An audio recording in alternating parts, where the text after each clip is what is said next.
Now let's cut to the chase, because you've already felt it. Grocery store prices, the constant layoffs at giant companies, the uneasy feeling that the economy is built on a house of cards. And these things, they're not just in your head.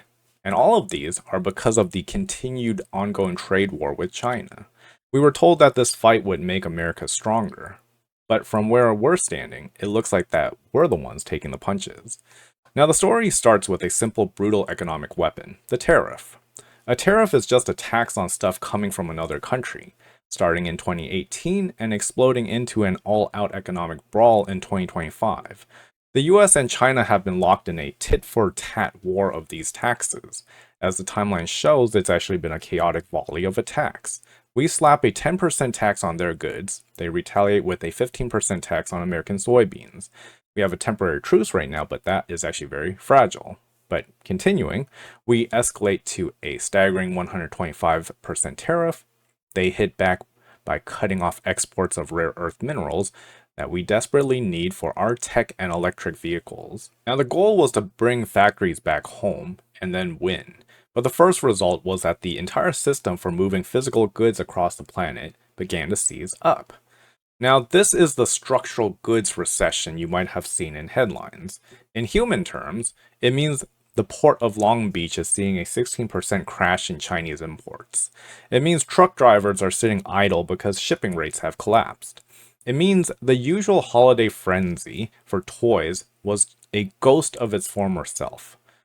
The trade war didn't just tap the brakes on the global economy, it slammed on them. And who ends up paying for all this? We do. The whole point of a tariff is to make Chinese goods more expensive, hoping you'll buy a more expensive American version. But here's a brutal reality. We don't make TVs, smartphones, or game consoles at scale here anymore. So when the cost to import a laptop from China goes up 25%, the price at Best Buy just goes up 25%. It's a simple, painful pass-through. This creates a stuck in a rock and a hard place situation because you're already getting killed by inflation on food and rent. Now the stuff you want to buy is also getting more expensive. Your paycheck is paying for less and less, and this is why retailers are terrified of a consumer pullback. When we stop spending and the economy grinds to a halt, the very tool meant to boost the American industry is choking consumer spending that powers 70% of our entire economy. So this is ultimately a self-inflicted wound, and we are bleeding out badly. And then just as we're feeling this, then you have the AI layoffs. At the very moment, the trade war is making everything more expensive.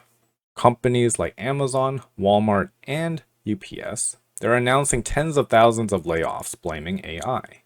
But here's a shocking disconnect because studies show that most companies aren't even seeing a return yet on their massive AI investments, with 60% of firms reporting minimal revenue and cost gains. So why the cuts?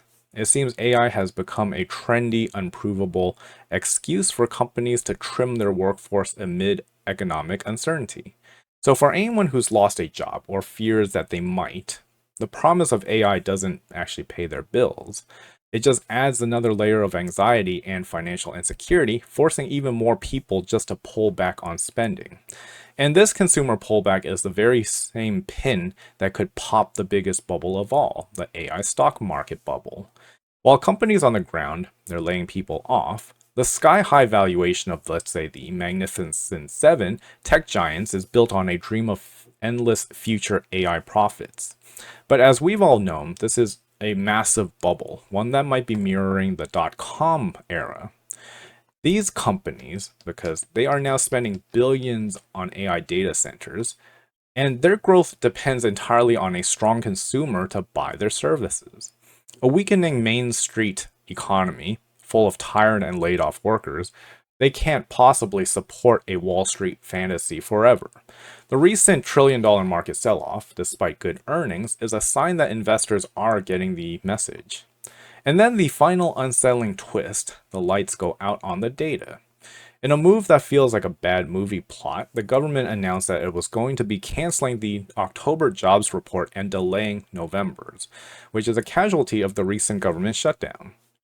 At the same exact moment, we need clarity most to understand if a recession is coming or how deep we are already in a current recession, and if the layoffs are spreading. The most crucial economic vital sign has been switched off, which compounds a problem. The official trade data is also likely not completely true, as companies reroute goods to avoid tariffs. So not only is the economy reeling, but our leaders are also making crucial decisions in the dark, based on flawed or non existent data, and we are flying blind into a storm. So, in the end, what are we actually left with? A trade war that's raising prices, a tech bubble that's costing jobs, and also teetering on collapse or implosion, and a government that can't even tell us how bad it is. The promise was that being tough on China would make us stronger.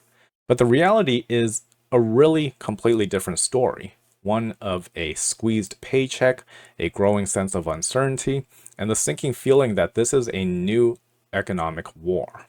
Thank you for watching.